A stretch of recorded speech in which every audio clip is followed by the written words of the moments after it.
Cuando decidí aceptar la presidencia de la Asociación Cultural Sanmartiniana del Pago de los Arroyos, no tenía muy claro cuál iba a ser mi objetivo.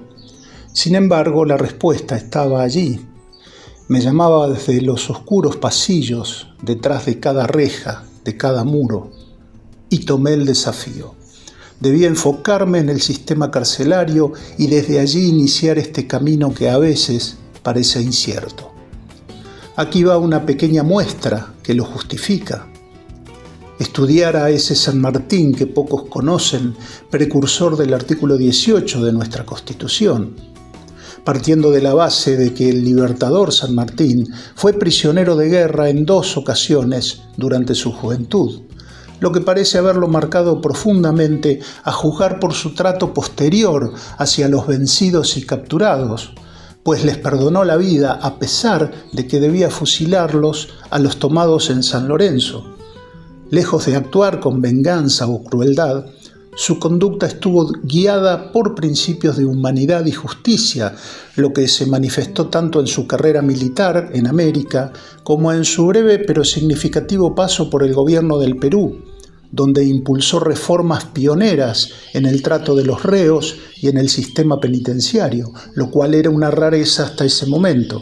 La primera vez que cayó prisionero de guerra fue en la guerra entre España y Francia, cuando estos arrollaron a los españoles en mayo de 1794 en la Guerra del Rosellón. La ofensiva francesa obligó a las fuerzas españolas a capitular y el subteniente San Martín cayó prisionero. Sin embargo, en aquel contexto, la captura no implicaba encierro, pues eran liberados bajo palabra de honor, comprometiéndose a no volver a tomar las armas contra la República Francesa mientras durara la guerra. Esta práctica hoy nos sorprende, pero en aquellos años la palabra contaba, y no solo eso, sino que había veedores franceses en España verificando el cumplimiento de ese compromiso. Debían permanecer en su base, podían usar el uniforme, pero no podían portar armas ni prestar servicios hasta que se hiciera un intercambio. Pasaron unos años y en julio de 1798, San Martín estaba embarcado en el buque español Santa Dorotea, cuando fue derrotado por la flota inglesa, más precisamente por el buque León. Y acá lo tenemos al teniente San Martín, por segunda vez prisionero de guerra, experimentando de nuevo esa condición, reforzando en él una comprensión directa del sufrimiento y la dignidad de quienes caen en manos del enemigo. Ya en América, y en plena lucha por la independencia, San Martín mostró su carácter y sus convicciones al enfrentarse a la realidad de los prisioneros tomados en el combate de San Lorenzo en febrero de 1813, cuando las fuerzas patriotas derrotaron a los realistas. Los prisioneros realistas capturados debían ser fusilados en un plazo de 2 horas, de acuerdo con una disposición legal que los consideraba piratas. San Martín, sin embargo, intervino personalmente ante el gobierno para impedir la ejecución. Años después recordó: los prisioneros de San Lorenzo eran unos verdaderos piratas, a que los condenaba una orden expresa de vuestra excelencia, que, sin embargo, conseguí se suspendiese en su favor. Este gesto no solo evitó una matanza innecesaria, sino que también permitió concretar el primer canje de prisioneros de tropa en el marco de la Guerra de la Independencia. En 1817, San Martín envió desde Valparaíso la fragata Amphion rumbo al Callao, Perú, con el doble propósito de proponer un nuevo canje de prisioneros al virrey del Perú y probablemente obtener información estratégica sobre el estado de las fuerzas enemigas en Lima. Más allá de su objetivo militar, la misión revela nuevamente su preocupación por la suerte de los encarcelados por causas de la guerra. En 1820, ya en plena campaña libertadora del Perú, se concretó un importante canje en el puerto de Ancón. Varios jefes y oficiales patriotas, muchos de los cuales llevaban años de encierro en las casamatas del Callao, tras haber sido capturados en las derrotas de Vilcapugio, Ayohuma y Sipe, recuperaron la libertad gracias a las gestiones de San Martín.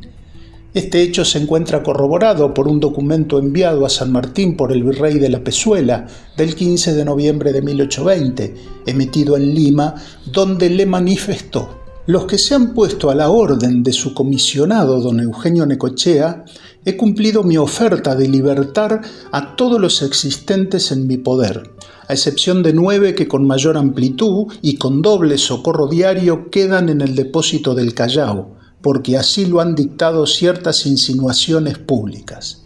Firmado Joaquín de la Pezuela. Al asumir el mando político del Perú en 1821, bajo el título de protector, San Martín trasladó sus principios humanitarios al plano institucional.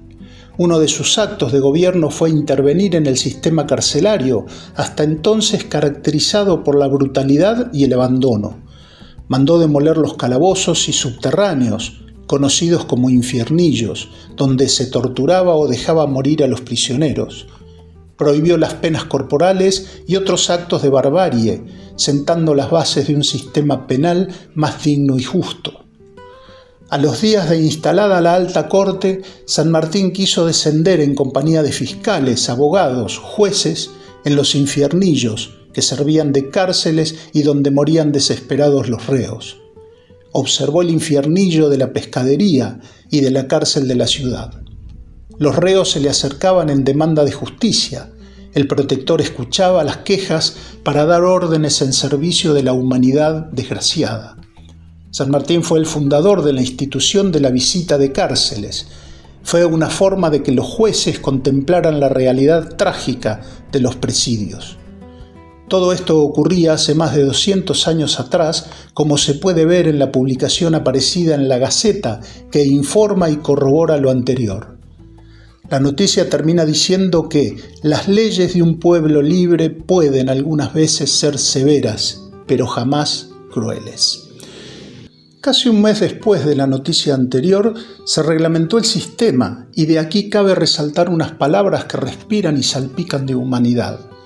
Infeliz el hombre que se hace reo a los ojos de la autoridad, pero no menos infeliz el que lo oprime más de lo que exige la razón. Nada prueba tanto el progreso de la civilización de un pueblo como la moderación de su código criminal. Estas palabras fueron publicadas en la Gaceta del Gobierno de Lima del 23 de marzo de 1822, como podemos ver en esta imagen. Reglamentación del sistema carcelario según Gaceta del 23 de marzo de 1822. La norma establecía, entre otras cosas, separar a los privados de la libertad por sexo, edad y tipo de delito. La atención médica de los detenidos, el derecho de visita, el recreo al aire libre, la posibilidad de que los detenidos escriban a los jueces en pliego cerrado, la exigencia de orden escrita de autoridad competente para alojarlos en la cárcel, la obligación de tener informado al tribunal de cualquier detención y de su origen, etc. Pero el tema no terminó allí, sino que a los pocos días se dictaron nuevas normas reglamentarias dispuestas en 166 artículos, donde se establecía, entre otras cosas, que los reos serán tratados con la lenidad posible, no podrán ser reducidos a calabozos, el menor exceso de los alcaldes en esta parte será un atentado. Artículo 105. También se garantizaba el derecho a la apelación, la prohibición del uso de medios coercitivos para obtener confesiones y una serie de garantías procesales que anticipaban los principios del derecho penal moderno. Como se observa, sobrados motivos me impulsan a trabajar por el legado sanmartiniano desde este lugar.